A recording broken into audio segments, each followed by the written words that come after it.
Imagine um determinado banco colaborando com a regulação ambiental por meio de práticas de responsabilidade socioambiental ou auxiliando órgãos públicos, entidades de classe ou até mesmo autorreguladoras do mercado financeiro. Boa ideia, não é? Mas será que é possível?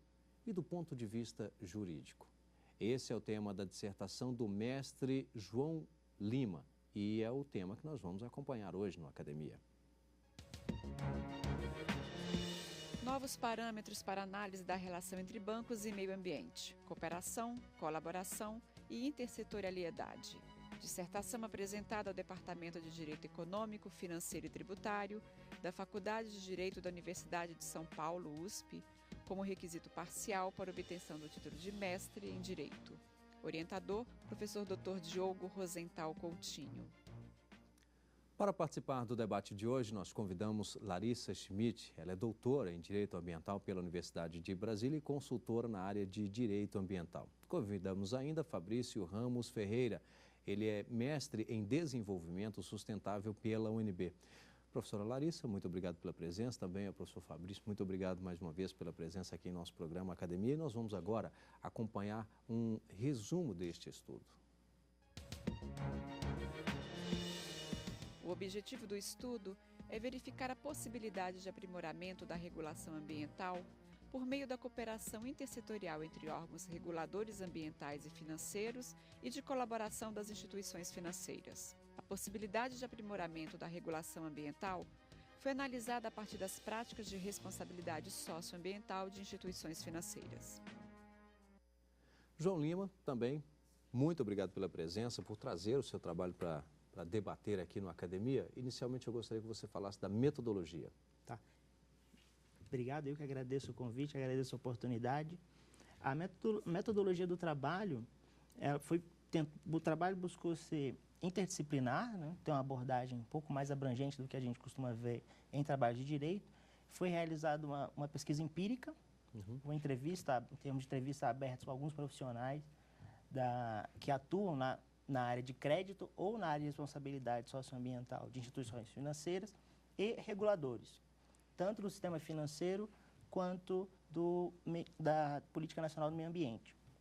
Além dessas pesquisas, dessas entrevistas com esses profissionais, a gente tentou buscar ter uma base documental forte, tá? E em termos de referencial teórico para a pesquisa, eu utilizei o referencial da nova governança, que é uma corrente doutrinária que já vem crescendo, principalmente fora do Brasil, nos Estados Unidos, ela é muito forte. Foi o referencial teórico que iluminou tanto a realização das entrevistas quanto a pesquisa documental e bibliográfica. Bom, nós sempre pedimos a quem vem apresentar o trabalho aqui para destacar 3 obras que compõem aí a bibliografia. E foi o que nós fizemos aqui com o João Lima e ele destacou para a gente 3 obras que nós vamos conferir agora quais são e depois ele vai comentar por que dessas 3. Os Instrumentos de Governo, um guia para a nova governança, de Lester M. Salamon, editora Oxford University. Direito Ambiental Econômico, de Cristiane Derani, editora Saraiva. Responsabilidade Social em Instituições Financeiras, de Elvira Cruvinel Ferreira Ventura, editora Campos. Professor João, então, por quê? O porquê desses 3 livros? O primeiro livro que apareceu ali, o Instrumentos de Governo, é um dos principais trabalhos dessa corrente que eu mencionei há pouco da nova governança, né? Porque ele é a reunião de uma série de artigos desse autor mostrando como instituições públicas e privadas podem cooperar, né? A ideia da nova governança é que não necessariamente os objetivos da política pública são atingidos por meio da estrutura do Estado. Outras entidades podem participar também, inclusive privadas, às vezes com ou sem fins lucrativos. Então, esse texto foi fundamental, assim, até para desenvolver o problema da pesquisa. O segundo, que é Direito Ambiental e Econômico. Direito Ambiental e Econômico é um clássico, foi um trabalho pioneiro, assim, para quem se interessa tanto por teoria econômica, por direito econômico e meio ambiente. Aliás, eu diria que foi esse trabalho que pavimentou o caminho para que outros trabalhos como o meu fossem executados, né? E porque foi uma pergunta que eu respondi muito no começo da pesquisa. Dizia o seguinte: por que pesquisar uma matéria ambiental dentro do direito econômico? Eu acho que esse livro ajuda a responder esse tipo de questão. No terceiro trabalho, da Elvira Cruvinel. O terceiro trabalho também foi muito importante, porque foi um trabalho, ele é basicamente... Eu não concordo muito com a teoria dele, com as conclusões dele, eu tenho algumas dúvidas com relação a elas, mas ele foi importante porque foi um primeiro trabalho abrangente sobre as práticas que hoje em dia já são observadas em bancos no Brasil. Não é? Foi um estudo de caso envolvendo isso, ou seja, as políticas de responsabilidade socioambientais que já existem. Foi um primeiro trabalho abrangente sobre isso. Agora o trabalho em si. Agora o trabalho. O objetivo do trabalho era investigar um pouco a lacuna que existe, aliás, verificar se existe uma lacuna entre a execução da Política Nacional do Meio Ambiente e a regulação ambiental, né? E a regulação do Sistema Financeiro Nacional. Né? Então, tanto para ver o objeto, né, precisava de uma teoria, foi a teoria da nova governança, e a solução desse problema, que aí foram as conclusões, é que é possível, existe um gap aí que pode ser preenchido por meio de uma política pública intersetorial. Né? Acho que a principal conclusão do trabalho foi identificar isso, que existe essa lacuna e que ela pode ser suprida. Assim, por que você teve a iniciativa de escrever justamente sobre esse tema? É engraçado dizer isso, porque surgiu de um debate que eu tive no 8º período da faculdade com o professor de Direito Ambiental. A gente estava discutindo se instituições financeiras eram responsáveis pelo dano ambiental ou não. E na época eu já atuo no mercado financeiro há alguns anos e na época eu dizia que não tinha, que isso era um absurdo e não podia acontecer. E ele dizia que não era assim, que não dá para comer dinheiro e que a responsabilidade ambiental é importante. E a gente literalmente a gente quase brigou na sala. Né? E é até interessante que o meu orientador sempre fala que uma pesquisa deve surgir de uma angústia. Né? E essa angústia que eu carreguei nos últimos anos sobre isso. Afinal, qual é a situação, o que acontece entre o sistema financeiro e meio ambiente?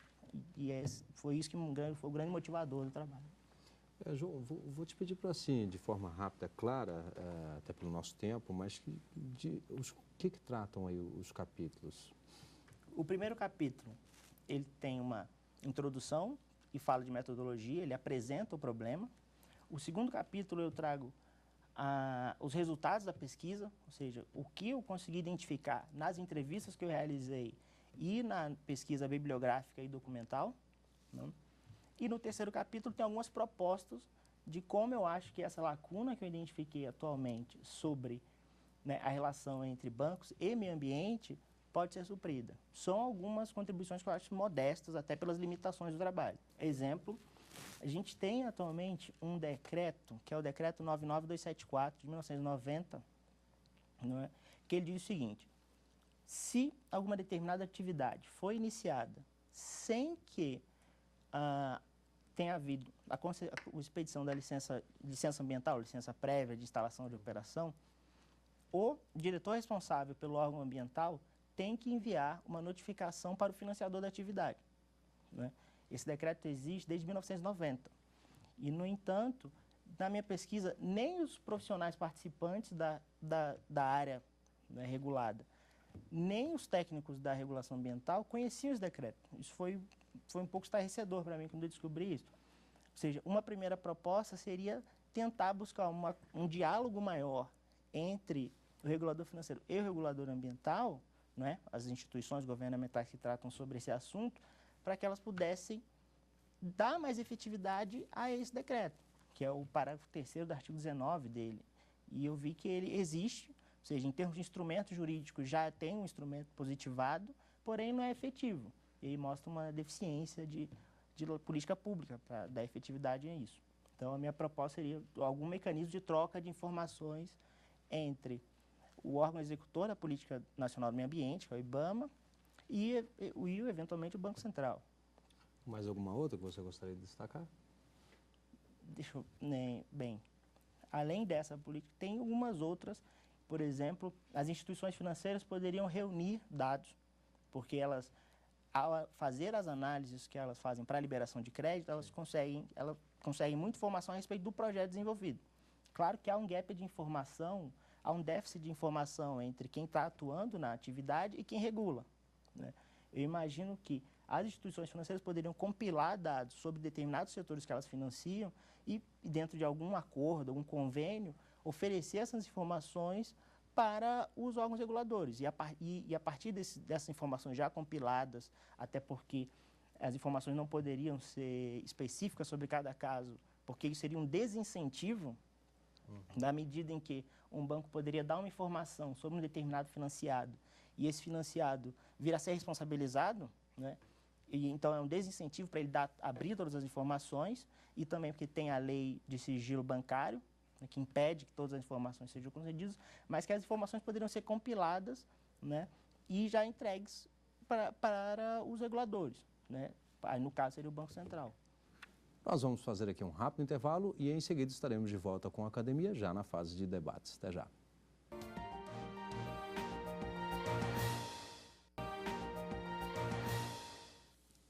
Estamos de volta com a academia e hoje debatendo a dissertação do mestre em Direito João Lima, novos parâmetros para análise da relação entre bancos e meio ambiente, cooperação, colaboração e intersetorialidade. Nós vamos agora conferir algumas teses e dissertações que você também pode ter acesso e depois daremos início aqui ao nosso debate. Terceirização de serviços pela administração pública. Estudo da responsabilidade subsidiária, de Diogo Palau Flores dos Santos, editora Saraiva, série IDP. Discricionariedade técnica na regulação econômica, de Flávio José Roman, editora Saraiva. A responsabilidade civil da administração fiscal, de Vasco Branco Guimarães, editora Fórum. Vamos pedir aqui a professora Larissa Schmidt para dar início, então, ao nosso debate. Obrigado, professora. Obrigada, agradeço o convite de participar desse debate, de poder discutir esse assunto com o João. Pude acompanhar um pouquinho esse início de conversa com ele e pude perceber que ele fez uma avaliação muito significativa da evolução do tema no direito brasileiro, né? A primeira questão que eu gostaria de debater e levantar é sobre os critérios e os eventuais critérios de aplicação de responsabilidade dentro da legislação brasileira com relação à responsabilidade efetiva das instituições bancárias no financiamento de atividades potencialmente poluidoras. Isso é uma questão polêmica. Você falou de governança, né? Governança não é exatamente lei, e a gente percebe que há uma dificuldade em alguns pontos do Poder Judiciário de aplicar determinados critérios de responsabilização que dizem respeito à questão ambiental, né? Por exemplo, o Código de Defesa do Consumidor e seus dispositivos são muito bem vistos e aplicados pelo Judiciário no que tange à desconsideração da personalidade jurídica em casos de danos ou de descumprimento da lei do consumidor. Esse dispositivo está na lei de crimes ambientais e quase nunca é aplicado também, né? A gente pode fazer uma analogia com relação a isso. Então, eu queria ver a percepção do João, perguntar sobre se efetivamente esses critérios hoje conseguiriam ser aplicados pelo Judiciário de uma forma mais clara em função do que a gente tem hoje do arcabouço e, eventualmente, de algum critério de governança que você tenha verificado. Do ponto de vista da aplicação da lei, né, acho que a gente pode dividir em dois grupos, né, seriam os bancos públicos e os bancos privados. Os bancos públicos, até nas decisões que eu encontrei durante a pesquisa, eu vi que, apesar da lei já os definir, né, da Lei da Política Nacional do Meio Ambiente, já os definir como poluidores indiretos, né, eles não são responsabilizados, pelo menos nas decisões que eu encontrei. O que me dá a entender que o Judiciário ainda tem uma postura ainda mais atrelada, me parece, com o Código de 16. Né? Tem que aferir a culpa e ver a participação, se sabia do dano ou não. Inclusive em casos envolvendo bancos públicos, que a lei já é bastante clara, não é? Dizendo a respeito da responsabilização deles. Eu acho que esse é um ponto caso. No caso dos bancos privados, a gente precisaria de uma postura muito mais proativa, né, e de alguma construção maior por parte do Judiciário para imputar a responsabilidade. E já não acontece nos bancos públicos, nos bancos privados que não tem a lei da Política Nacional do Meio Ambiente não menciona bancos privados, não é? Então, acho que precisaria de alguma coisa. De fato, eu acho que ou a gente dependeria de uma mudança legislativa, né, eles teriam que vir a serem incluídos no artigo 12, o que não é a minha proposta, até na pesquisa, isso foi muito produto das entrevistas, eu vi que os bancos eles já agem como se fossem responsáveis, né? Tem uma decisão, tem um voto do ministro Herman Benjamin, né, em que ele menciona os financiadores no nexo de causalidade para apuração de responsabilização do dano ambiental. E aí os bancos falam, olha, a gente conhece essa decisão e a gente age como se fosse responsável, então a gente já entende assim. Por isso nós temos políticas internas para lidar com esse problema, não é? Então, acho que nesse caso, assim, o que está faltando está no judiciário, né? E com relação aos bancos privados, acho que falta um pouco mais, não é? Não sei se eu consegui responder a pergunta, mas em termos de governança é interessante porque a gente tem, sim, acho que o termo responsabilidade, ele causa muito problema. Por quê? Quando a gente fala do ponto de vista jurídico, quando a gente está falando de responsabilidade, a gente está falando de imputação de penalidade por alguém que não fez o que deveria ter feito, ou fez o que não devia, né?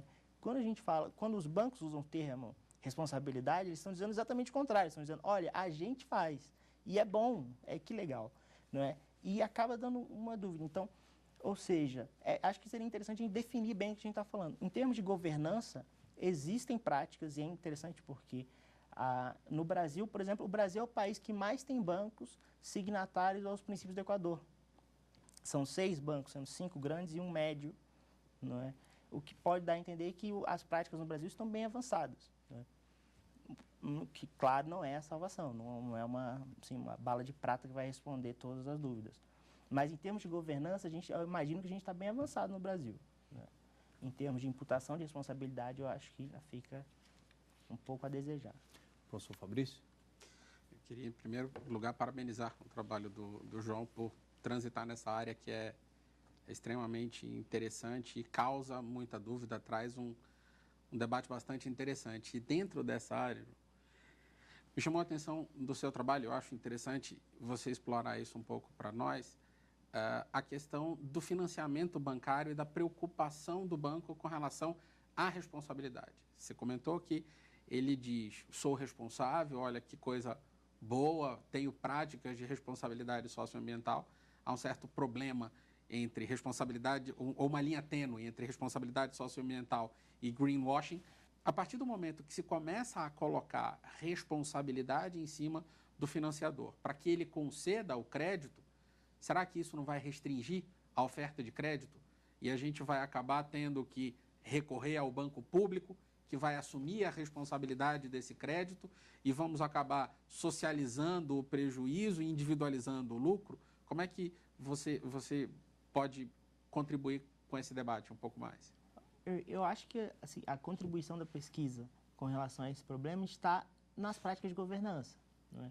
Porque se a gente pensa, olha, é uma questão de instrumentos, regulatório, instrumento de política pública, porque se o nosso único instrumento está em imputação de responsabilidade, o efeito, sim, mais razoável é esse mesmo, é ter escassez de crédito. Inclusive, um dos motivadores da pesquisa foi uma decisão nos Estados Unidos, na década de 90, um caso famoso chamado Fleet Factors, que o banco foi considerado responsável pelo dano ambiental, e aí no mês seguinte, a Associação dos Bancos Americanos constatou que teve uma redução de 46% na oferta de crédito para aquele setor. No mês seguinte, saiu a decisão, cortou, não pode fazer isso. Então, quando você pensa nesse tipo de imputação de penalidade, o efeito, eu imagino que vai ser esse. Porém, quando você pensa em outros instrumentos, em outras formas, né, em outros parâmetros para que essas áreas possam conversar, eu imagino que não vai necessariamente causar esse efeito negativo, que é ruim para a iniciativa privada, para a economia de mercado que isso aconteça. Então, é importante passar de uma perspectiva defensiva dos bancos para uma perspectiva proativa, não é? Que foi o que a gente já verificou, né, fora do Brasil, inclusive aqui no Brasil depois dos anos 2000, com a adoção de princípios do Equador, Protocolo Verde, não é? Alguns convênios. É possível ter uma relação positiva entre bancos e meio ambiente. Eu acho até que, nesse sentido, né, a resolução do Conselho Monetário Nacional número 4327, que quando eu terminei a pesquisa ela ainda estava sendo discutida, ela estava no edital de audiência pública, para debater os termos finais da norma, que saiu agora em abril desse ano, pode contribuir, porque vai ser a primeira regra, né, aplicável a todas as instituições financeiras, né, dizendo que elas têm que ter uma política de responsabilidade socioambiental. Né? Ou seja, porque, como você falou, em alguns bancos praticam greenwashing, né? E é difícil você definir o que é greenwashing e o que não é. A doutrina fala que greenwashing é quando uma instituição ela menciona apenas os casos bons, não é? E não os casos ruins. E por isso dá a ideia de que tudo que ela faz é bom para o meio ambiente e não necessariamente é verdade. Não é? Quando essa é uma política que seja fiscalizada, que seja passível de escrutínio pelo órgão regulador, tanto financeiro ou ambiental, eu imagino que possa ser um mecanismo de a gente identificar isso, porque hoje as políticas de responsabilidade ambiental que são voluntariamente divulgadas pelos bancos, elas são também uma peça de marketing. Então, é muito complicado numa peça de marketing você colocar uma notícia ruim. Né? Sendo um atendimento uma regra específica, talvez isso limite um pouco. Professora Larissa? Eu não sei se você concorda, João, talvez as questões que digam respeito à governança dizem mais, se aplicam mais às questões internas, né? São as questões do banco para dentro e como depois ele traduz isso para o público, né?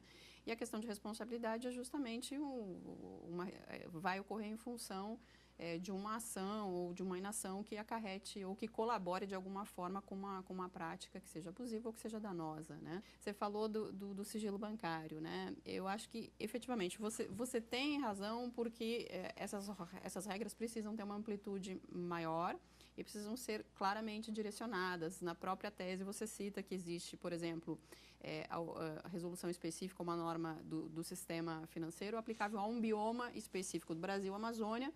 E isso não se aplica ao Cerrado. O Cerrado é o bioma que mais sofre hoje o impacto de atividades de expansão da fronteira agrícola, que é uma atividade que depende essencialmente do sistema financeiro bancário para funcionar e que não tem o mesmo timing, né, dos órgãos de regulação ambiental. Esse é um problema muito, muito sério para afinar nessa intersetorialidade. A gente tem uma lei de informação ambiental que antes mesmo desta lei mais recente, ela já funcionava para toda eventualidade, né, de potencial dano, nas quais os órgãos ambientais são obrigados a fornecer a qualquer um informações sobre o processo produtivo que gere qualquer impacto, né? Então, como é que você vê, ou como é que, quer dizer, você já aponta essa necessidade de ter uma convergência disso, né? E como é que isso seria feito na prática, né? Será que essa resolução nova do Banco Central atende a isso? Eu acho que ela tenta atender, mas deixa um pouco a desejar em alguns aspectos.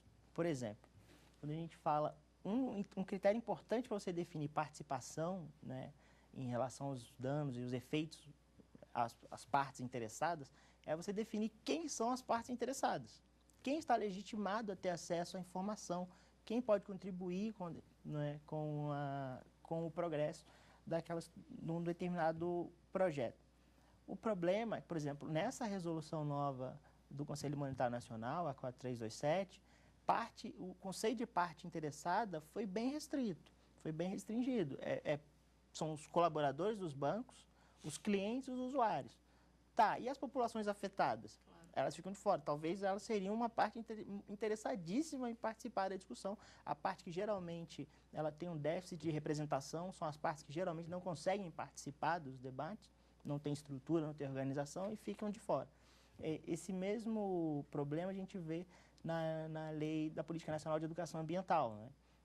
Os empreendedores gostariam que a educação ambiental se resuma a atividades em escola, atividades educativas e tudo mais, na educação formal, e quanto que se espera da educação ambiental que você seja uma política de empoderamento das populações atingidas pelos projetos. Então, acho que em tudo que cerca a questão entre participação, entre controle externo, digamos assim, e partes interessadas, a gente enfrenta essa discussão. Acho que como a gente pode contribuir para isso, acho que é um problema que os nossos formuladores de políticas públicas têm que estar pensando, ou já deveriam estar pensando. Bem, eu quero aqui agradecer ao João Lima, muito obrigado pela presença, João, por trazer o seu trabalho para ser debatido aqui com a gente, também a professora Larissa, muito obrigado, ao Fabrício também, mais uma vez, nossos agradecimentos, e olha, lembro que você também pode trazer o seu trabalho, o seu estudo, a sua pesquisa, enfim, a sua tese ou a sua dissertação para ser debatida aqui com a gente, academia@stf.jus.br, este é o endereço para que você possa enviar o seu trabalho. E este programa e outros da TV Justiça também podem ser vistos em nosso site www.tvjustiça.jus.br. Obrigado e até o próximo encontro.